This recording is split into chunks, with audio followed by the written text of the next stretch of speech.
Olá pessoal, sejam muito bem-vindos a mais um episódio do Economia Explica. Eu me chamo Paulo e sou do campus central da UERJ. Oi pessoal, meu nome é Carla Cavalcante e hoje a gente tem a honra de receber um economista que é exemplo de dedicação à pesquisa e à formação acadêmica. E ele é da casa, viu? Ele é graduado e mestre pela UERJ e agora é doutor de Economia pela UFC. Inclusive, ele fez parte do nosso podcast. O nosso convidado de hoje é o professor Rafael Douglas de Freitas Lucena. Ele desenvolve estudos sobre temas como a pobreza, economia do crime e federalismo fiscal.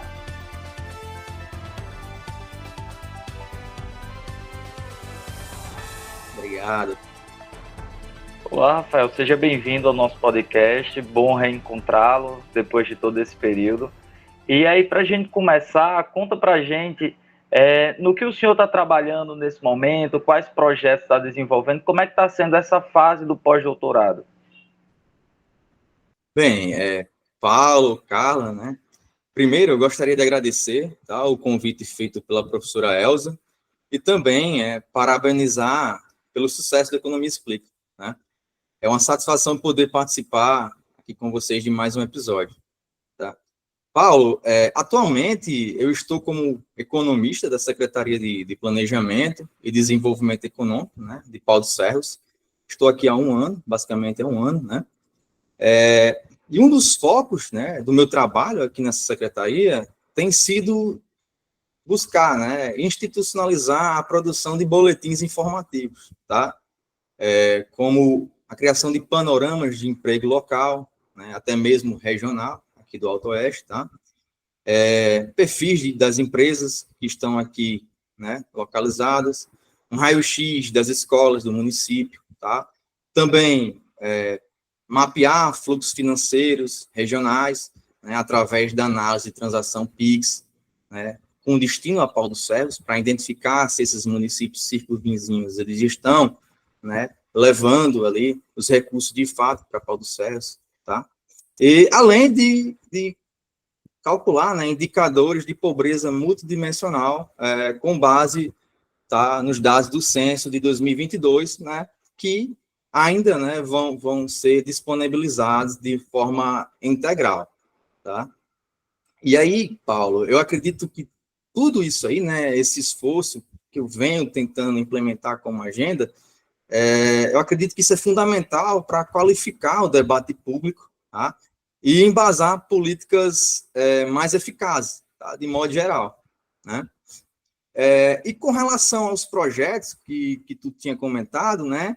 Há cerca de 2 anos, eu ainda estava como aluno do doutorado, eu participei da equipe de avaliação do projeto, né? Um projeto intitulado Mulheres Empreendedoras, que é um projeto que onde eu vou, eu costumo, né, relembrar e costumo falar um pouco desse projeto, que eu acho muito interessante, e principalmente pelos resultados que ele obteve, tá?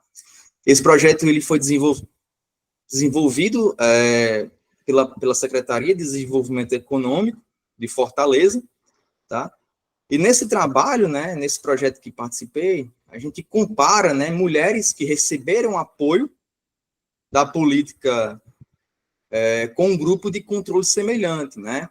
E a gente utiliza variáveis de controle, como a escolaridade da empreendedora, a situação conjugal, se existe ou não a presença de filhos, né? Entre outras variáveis, para controlar, né, esses grupos, tá? E aí, de modo geral, trazendo aqui rapidinho para vocês, os resultados eles mostraram que a participação do projeto teve sim impacto positivo, tá? Na renda individual e também na renda familiar dessas mulheres, né?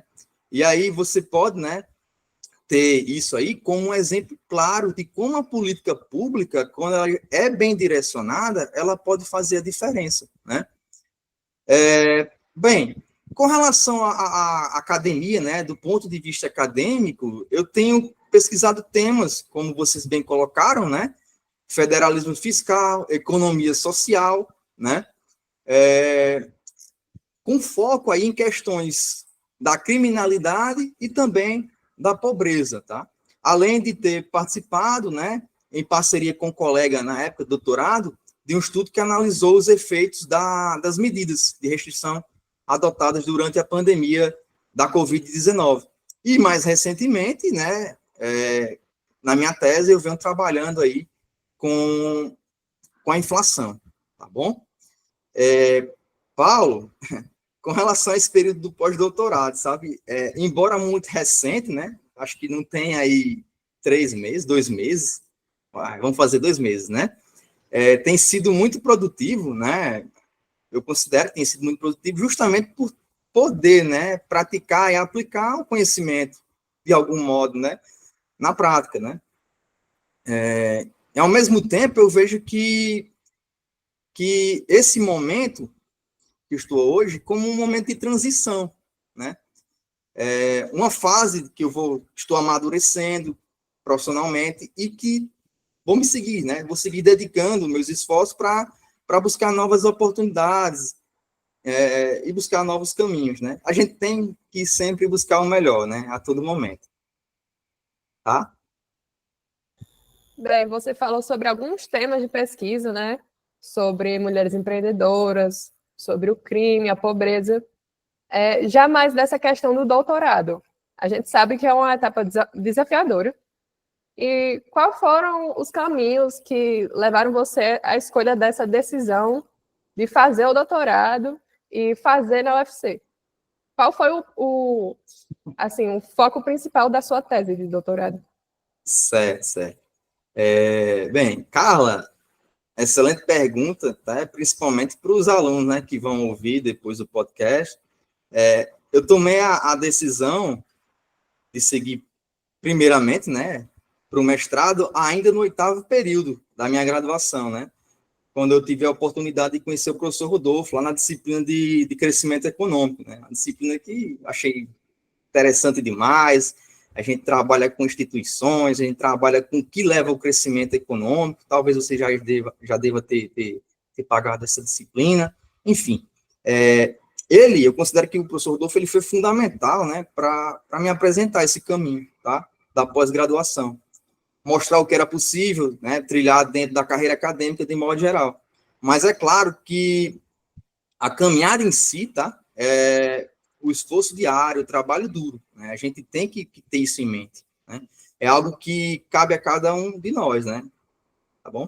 Então, com relação ao doutorado, né, com os exemplos que eu tive aí no próprio departamento, né, a professora Elza, a grande parte dos professores, toda a turma, o pessoal, eles seguiram essa carreira.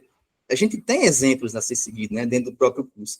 Então, eu acho que a decisão de também seguir do mestrado para o doutorado foi algo, para mim, natural, tá? E com relação à minha tese, tá, eu trabalhei o fenômeno da inflação a partir de um tripé analítico, tá? Eu chamo tripé para dar um nome aí bem bacana, né? Mas a ideia é trabalhar 3 capítulos, né? São 3 capítulos ou 3 artigos de uma tese, né? Que o primeiro foi realizar a análise da persistência inflacionária entre os 9 grupos, né, de inflação aqui para o Brasil. E isso é algo que não é usualmente verificado na literatura, né? O segundo trata da capacidade, né, do núcleo, principalmente do núcleo de inflação por exclusão, de ancorar as expectativas de médio e de longo prazo, né? E, por fim, eu trouxe uma discussão com relação à sincronização regional da inflação com o IPCA nacional, tá? Então, assim, de modo geral, essa minha tese, né, ela buscou responder uma série de questões importantes aí, principalmente de política econômica, né, monetária. Então, por exemplo, qual o comportamento da volatilidade de certos grupos de preço, né? Choques em itens que são excluídos, como alimentos e energia, né? Eles são realmente transitórios, né?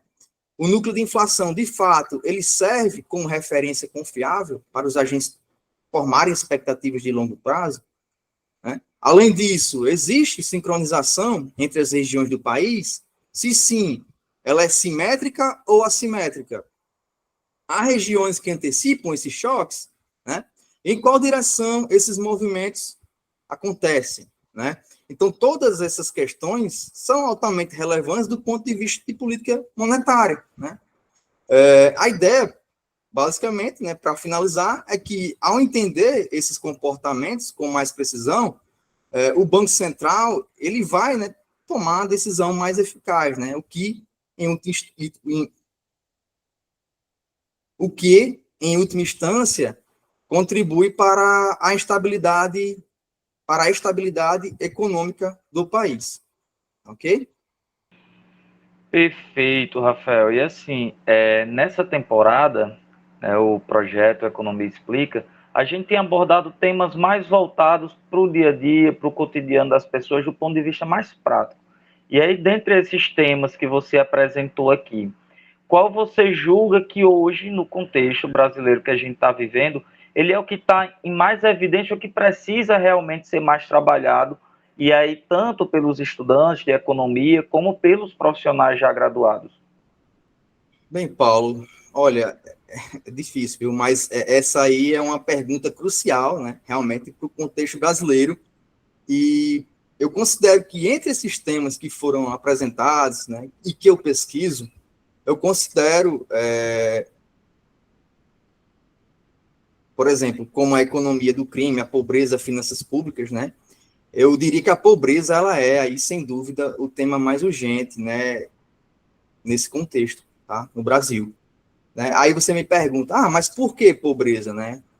É só você olhar os resultados, né, do artigo intitulado lá, que a gente mostra que a pobreza crônica ela é proporcionalmente maior em todos os estados brasileiros, tá? E o que isso significa, Paulo? Isso significa que a pobreza ela não é um problema pontual, né? Mas sim uma condição que persiste e que atinge milhões de pessoas, né? E isso pode, inclusive, que é o pior de tudo, né, ser transmitido para as futuras gerações, né? Para gerações futuras. Então, estamos aí falando de algo que está intrinsecamente ligado a problemas estruturais de longo prazo. Isso é preciso ser abordado, né? Como, por exemplo, a baixa remuneração do trabalho e também o baixo nível de capital humano, né? E a Carla, quando ela for pagar, ou já pagou lá, né, teoria de crescimento econômico, você vai ver exatamente isso, Carla. Questão do capital humano, tá? É muito importante. Então, para você ter uma ideia, mesmo, né, com a redução geral da pobreza no país, que aconteceu ali entre 2003 até 2014, isso é evidente quando você olha lá no mapa do artigo, perdão, as regiões norte e nordeste, elas ainda se mostram com a menor queda, né? Com a menor queda e maior concentração de pobres, tá? Especialmente aqueles em pobreza crônica. Isso é muito preocupante, tá? Isso nos força a pensar em políticas que vão muito além do curto prazo, como investir em educação, na estrutura do próprio mercado de trabalho, na qualificação da mão de obra, especialmente nessas regiões onde a pobreza crônica ela é pervasiva, tá? Ela é fácil de se infiltrar. A gente tem um terreno muito fértil, né? Então, fazendo também uma comparação, né, com a economia do crime, que é um outro estudo que eu realizei, né, por exemplo, embora a criminalidade ela seja gravíssima e tenha um componente aí permanente, né, que precisa de políticas também de longo prazo, os resultados desse artigo também sugerem que o crime ele dificilmente deixará de crescer sem uma mudança estrutural nessas regiões. Ou seja, isso aponta para a pobreza como uma causa principal, né, um problema principal, né, a raiz desse problema, entende? Então, o crime, ele afeta aí desproporcionalmente os indivíduos mais vulneráveis, né? Então, a gente considera aí a pobreza como o principal ponto a ser tratado. E só para fechar, tá? É importante aí destacar que não se pode restringir a discussão de pobreza apenas pela ótica da renda, tá? É importante também o combate, né? Combater a pobreza de forma eficaz significa também reconhecer que ela é multidimensional. O que significa saneamento, educação, tá? Saúde e etc. Existem outras formas de se olhar para a pobreza, né? Ok, muito bem. Você falou principalmente sobre a pobreza crônica também e o crime, eles são interligados. É um tema muito como se eu posso dizer, desafiador para o Brasil e muito importante. E é importante avaliar esse cenário para que futuramente possa reverter. Então, a gente sabe que no seu mestrado, você analisou o endividamento municipal no Brasil. Você falou anteriormente sobre como a pobreza e a criminalidade pode impactar diretamente no cidadão, mas como o endividamento municipal ele pode impactar diretamente o cidadão e também a gestão pública, as medidas tomadas pela gestão pública. Certo, certo. Carla, na verdade, esse trabalho, né, do endividamento municipal foi fruto da minha monografia, e eu guardo um carinho especial por ele, justamente por ter sido o meu primeiro estudo publicado, né?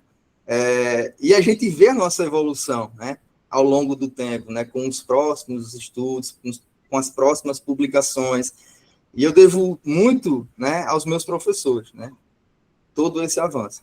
Então, para mim, isso foi um marco importante na minha trajetória, né? Só queria fazer esse parêntese. Bem, essa é uma ótima pergunta, porque o endividamento municipal é um tema que, a princípio, ele parece muito teórico, né? Ele parece ser muito teórico. Mas, de fato, o endividamento ele vai impactar diretamente no dia a dia de cada cidadão, na vida de cada cidadão, né? Na minha monografia, a gente olhou para o endividamento das prefeituras brasileiras de uma forma diferente. Como assim diferente? É uma forma em que, até então, a literatura ela não tinha ainda se preocupado, né, em abordar. Tá? A ideia foi separar a dívida em duas partes. Né? Uma parte da dívida a gente chama ela de permanente, e a outra parte a gente chama ela, atribui a um fator transitório. Tá?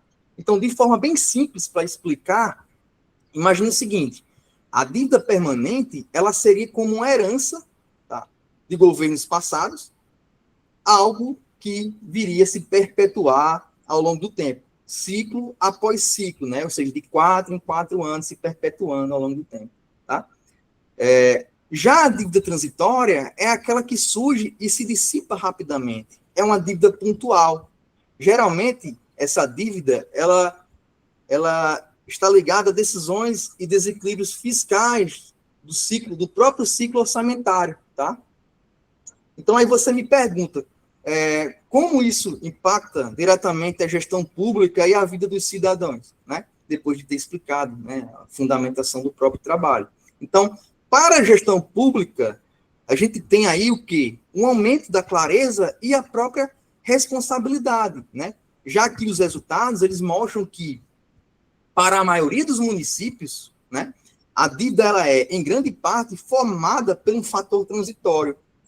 Em outras palavras, né, a maioria da parte do tempo, tá, não dá para o prefeito atual, tá, ele está simplesmente culpando o prefeito, a gestão anterior, porque é uma dívida que está sendo criada dentro do seu próprio ciclo orçamentário. Né? Então, a dívida é, em sua maioria, fruto das decisões e desequilíbrios fiscais da própria gestão vigente, ou seja, do próprio prefeito, né? Que expande gastos dentro do seu ciclo orçamentário, que isso aí, né, isso reforça, né, isso força uma maior responsabilização dos gestores municipais. E, do outro lado, né, com relação ao cidadão, isso traz uma sensação de empoderamento. Se você tem essa informação, você consegue, né, ter essa sensação. Né? Se a dívida é principalmente transitória, significa que as ações da atual gestão, né, têm um peso enorme. Então, o cara, né, o indivíduo, o cidadão, ele vai poder chegar lá e cobrar. Olha, não venha com história de dívida anterior, não. Foi a sua gestão. Então, isso vai trazer o empoderamento do cidadão, né, e assim ele vai poder cobrar, né, por uma gestão fiscal mais eficiente, mais responsável, né? Então, seria isso, tá? Bom, dando uma olhada no seu currículo, no seu histórico, a gente vê que muitos são os temas, né, que você já participou de diversas pesquisas, mas tem um período que eu acredito que marcou muito, né, a nossa geração e que é discutido muito até hoje, que é o período da pandemia. E aí, nesse período de pandemia, né, eu observei que você participou de um estudo, né, que ele foi basicamente para analisar as políticas de restrição social exclusivamente no município de Fortaleza, né, isso? E aí eu queria saber quais achados você encontrou durante esse processo de pesquisa e quais lições, né, essa pesquisa deixou para você e que você pode repassar também, né, principalmente para os estudantes de economia, sobre a importância do papel, né, da economia e do economista nesses momentos de crise. Sim, Paulo. Participei dessa pesquisa e, como você bem colocou, ela foi muito marcante, né? A princípio, a gente pensava que a Covid, né, era algo passageiro, rápido, se resolver, mas não foi, né, infelizmente. E nesse período que a gente estava ali, né, em restrição, dentro de casa, eu e um colega meu, a gente decidiu, né, viu uma oportunidade de executar, né, de elaborar um estudo nesse sentido, né. Então, a gente intitulou, né, o estudo, né, como uma análise da efetividade da política de restrição social para o município de Fortaleza, Ceará, né. Então, a gente analisa, né, o impacto dessas medidas de isolamento social durante esse período da pandemia, da Covid-19, tá, lá em Fortaleza. E, de modo geral, os principais achados foram que as simulações que a gente realizou lá, né, através do modelo SUR, né, mostraram que, na ausência de restrição, o número de casos de Covid teria uma tendência exponencial muito acentuada, né? Ou seja, as políticas restritivas foram eficazes em reduzir o número de casos previstos e também e alinhar as curvas, né, simuladas com a realidade observada. A gente, através desse modelo, consegue simular cenários, né, do que aconteceria se você não tivesse levado em consideração, não tivesse existido esse tipo de medida, né, tanto lá da quarentena inicialmente e posteriormente veio o lockdown, né, que foi uma medida muito mais restritiva, tá?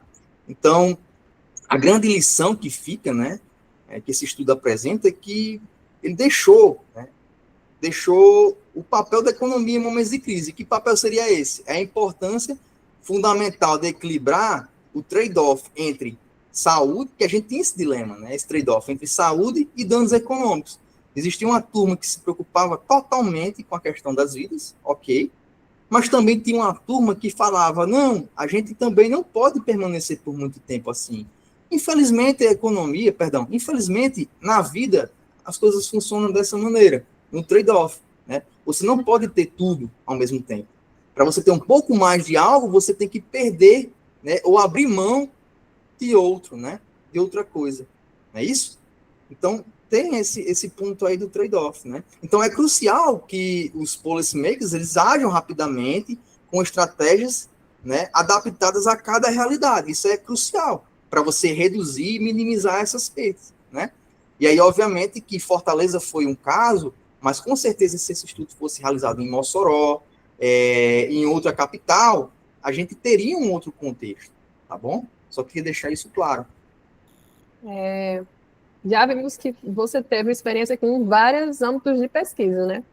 E você também já teve experiência com concursos e atuou em cargos técnicos no setor público. Como é que tem sido essa vivência no setor público? E o que muda quando passa da teoria, da sala de aula, dos livros, para a prática?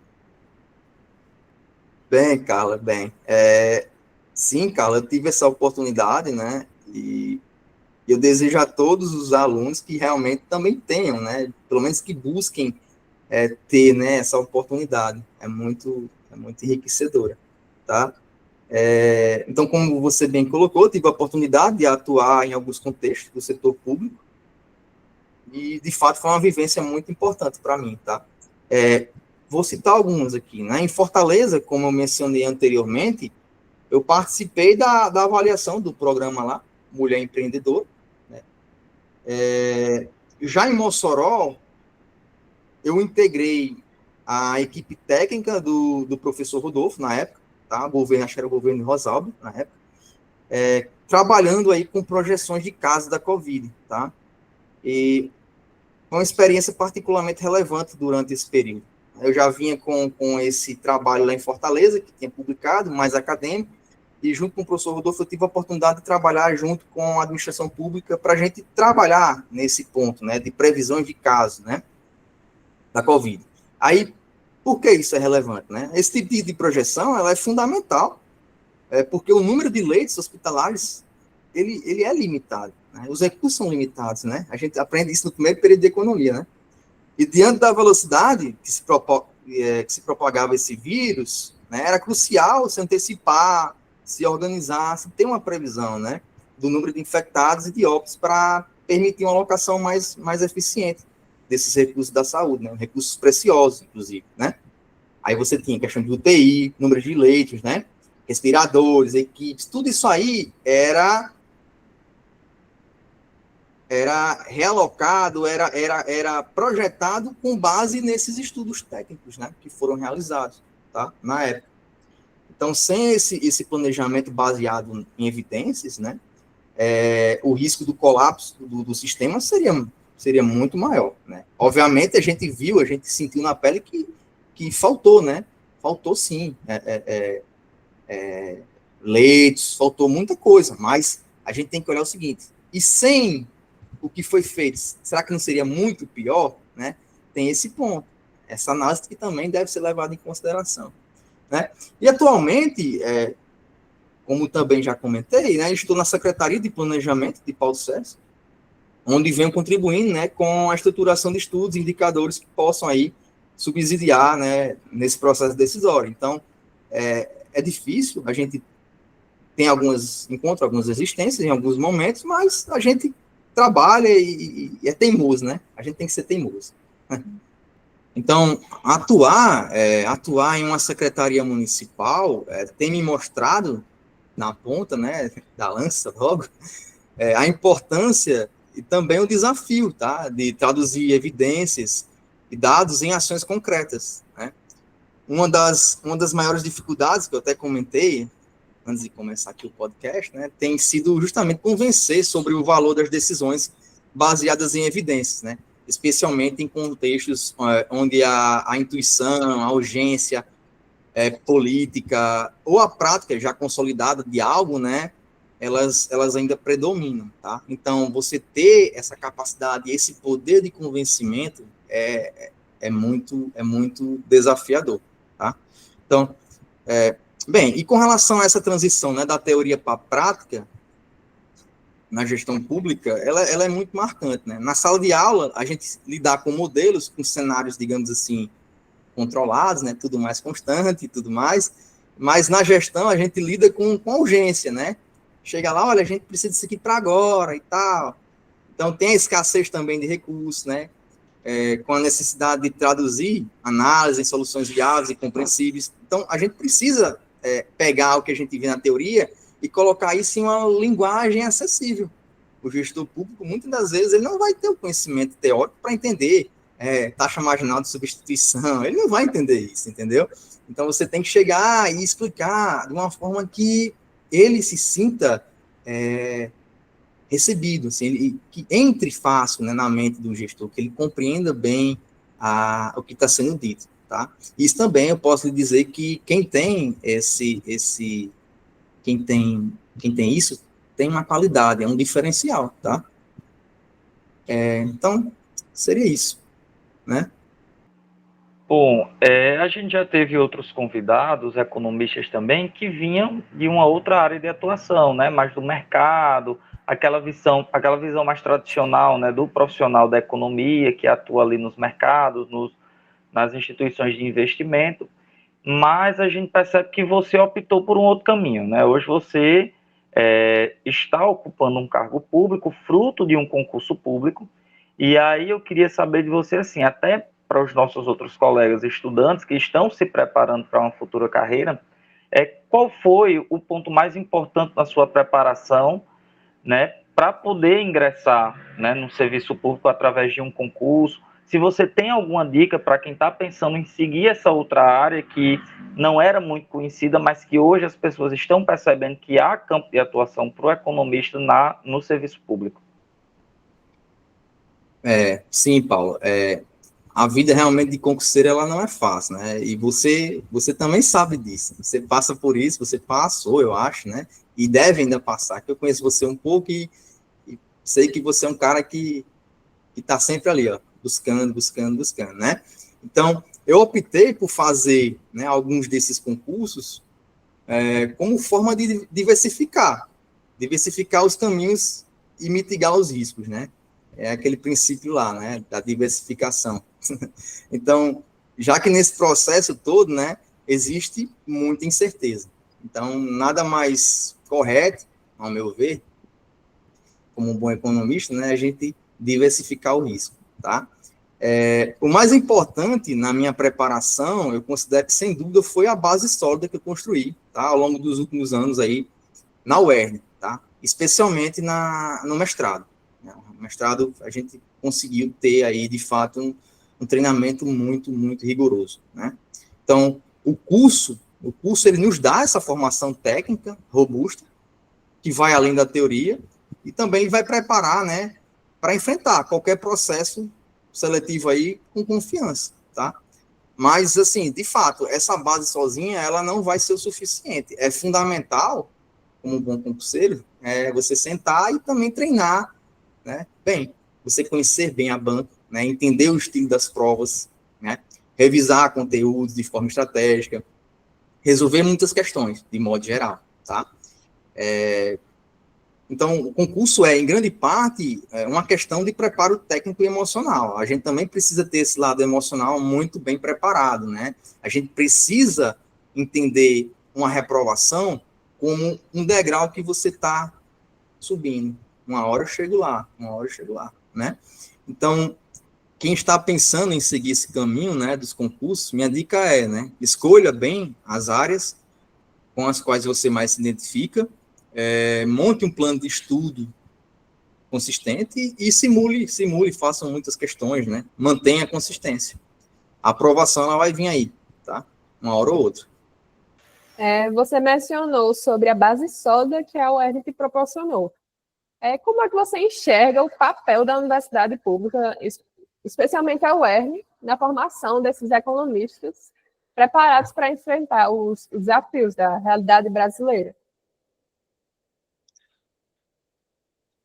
Carla, a universidade pública, ela tem, sim, um papel essencial na formação de economistas, tá? Comprometidos com o desenvolvimento, com os desafios do Brasil, né? Especialmente em regiões que historicamente enfrentam, né, limitações de recursos e oportunidades, como a nossa, né, a região Nordeste.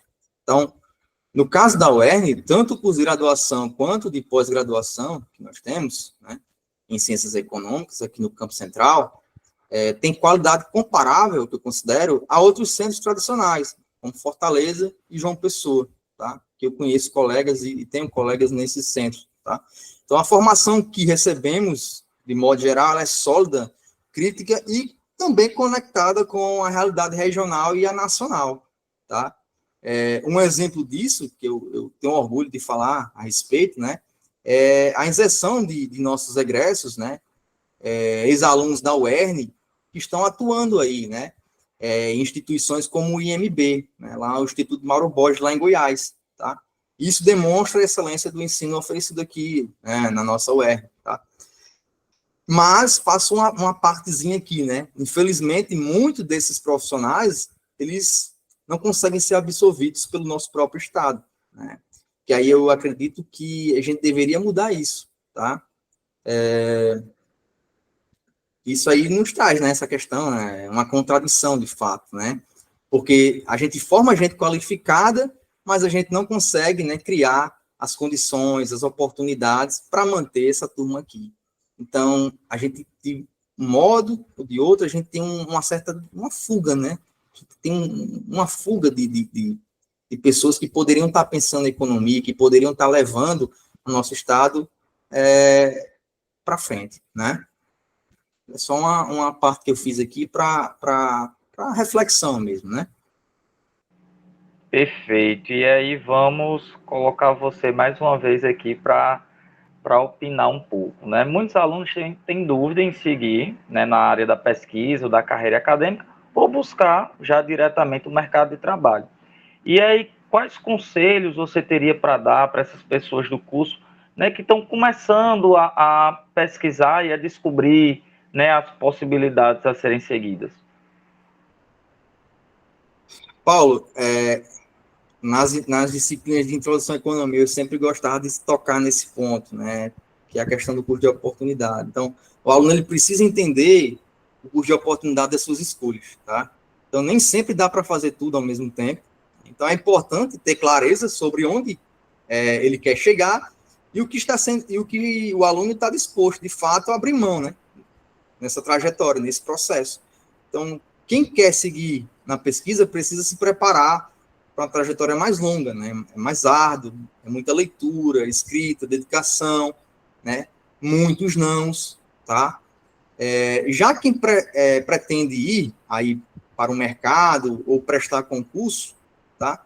Ele deve focar no desenvolvimento técnico e na questão da resolução, né? De problemas práticos. E como eu coloquei na fala anterior, né? Existe a persistência, existe em criar aí uma trajetória, um preparo emocional, tá? Para seguir nesse caminho. Então, o mais importante no início do curso, ao meu ver, né, e eu fiz muito isso, não sei se a professora Elza vai lembrar, mas eu era um cara muito chato, eu perguntava demais, eu tentava experimentar tudo que eu tinha a possibilidade de experimentar. Então, aproveite, né, para participar de grupos de estudo, monitorias, estágios, eventos, participem, dê o sangue, tá? Vocês não vão se arrepender, tá? Isso aí vai ajudar, né, a descobrir suas habilidades e interesses ao longo do curso, né? Se você vai querer seguir carreira acadêmica, se você vai querer estudar para um concurso específico, né? Tá bom? E para finalizar, diante de tanta desigualdade, desafios fiscais que o Brasil está enfrentando, mudanças globais na política, na geopolítica, qual o papel que os economistas, especialmente aqueles das universidades públicas, podem cumprir nos próximos anos, no futuro? Sim, Carla. Essa pergunta ela é fundamental para pensar o nosso próprio papel, né? De forma ampla. Eu acredito que os economistas formados em universidades públicas, eles carregam ainda mais a responsabilidade social, né? Primeiro porque essa formação é custeada pela sociedade, né? Isso nos convoca, nos dá uma obrigação de devolver esse investimento de uma forma de trabalho qualificada. Então, a gente espera, né, e busca se comprometer com esse bem comum, né? Ofertar algo para a sociedade, né? Para mudar uma realidade, né? A boa economia, ela é aquela que é capaz de promover a alocação eficiente de recursos, né? Que, principalmente no caso, né, do nosso Nordeste, são bastante escassos, né? Então, de forma a gerar aí o maior benefício possível, né? É a realocação ótima de recursos e tudo mais, que a gente vê também lá na microeconomia, né? E isso exige, né, uma capacidade do economista, uma capacidade analítica, de conhecimento institucional e também o compromisso com os resultados que impactam positivamente a vida das pessoas. O economista ele precisa estar sempre atento nessa questão do que está sendo feito, ele está realmente trazendo um impacto positivo na vida das pessoas, na sociedade de modo geral. Então, não se trata apenas de você calcular, encontrar pontos ótimos de função, né? A gente tem, né? A gente também faz, né? Escolhas públicas conscientes, tá? Com base em quê? Com base em evidência, né? Evidências que ampliem as liberdades e as oportunidades dos indivíduos, né? E aí trouxe aqui uma falazinha esse pensamento, de modo geral, é um pensamento do economista Amartya Sen, né? Que a gente vê lá na graduação, né? Então, portanto, cabe aí o economista construir soluções reais para os problemas reais, né? Em um país como o nosso, o bom uso da economia pode significar uma coisa simples e elementar, né? Que é comida no prato das pessoas, das famílias, né? Acesso a serviços e superação de ciclo de pobreza, né? Como bem foi colocado aqui no podcast de hoje, né? Bom, Rafael, infelizmente, né, o nosso episódio está chegando ao fim, não por falta de assunto, mas porque realmente temos que cumprir, né, o protocolo do tempo. Mas eu vou quebrar um pouquinho o protocolo nesse encerramento de hoje, porque realmente, como a gente já trocou um pouco aqui, né, algumas dicas, né, no decorrer da conversa, a gente se conhece há muitos anos, né? Então, para mim, esse episódio ele é muito especial. Então, quero agradecer demais a você por estar compartilhando, né, a sua trajetória aqui com a gente. Você que tem uma história, né, de muita luta, de muito esforço, de muito estudo, e que aí hoje vem conquistando sucesso na área da economia, saindo do interior do Rio Grande do Norte, e dizer para você que para mim é um prazer, uma satisfação reencontrar um amigo, né, de adolescência que veio da origem das escolas públicas e das universidades públicas, e que recentemente eu tive o prazer de tê-lo, quem um dia já foi meu amigo, meu colega de adolescência, como professor na Faculdade de Economia. Então, muito obrigado pela experiência e pelos conhecimentos apresentados aqui. E aí, aproveitar e deixar a oportunidade aqui para você, né, se despedir dos ouvintes, das pessoas também que nos assistem. Paulo, muito, muito obrigado de verdade pelas palavras, tá? Eu só tenho a agradecer, tá? Pelo convite, pela conversa, e também eu sinto muito, assim, orgulho de ter, né, você, a gente sabe de a gente onde veio, né? E essa trajetória que a gente teve ao longo dos anos, né? A trajetória não é fácil, mas eu costumo dizer, vem fácil, vai fácil, né? Então a gente precisa valorizar de onde a gente veio, a gente precisa colocar o pé no chão e olhar para o futuro, para onde é que eu quero ir, né? Então essa é a mensagem final que eu deixo, tá? Para os ouvintes, para vocês também, tá? E é isso, um forte abraço aí para todos, tá bom? Rafael, foi um prazer tê-lo aqui conosco. E para você que nos acompanha, não esqueça de seguir as redes sociais do Economia Explica. Estamos no Instagram, no YouTube e no Spotify. Economia Explica. Compartilhe com os colegas para ficar ligado nos próximos bate-papos sobre a economia do dia a dia. E até a próxima.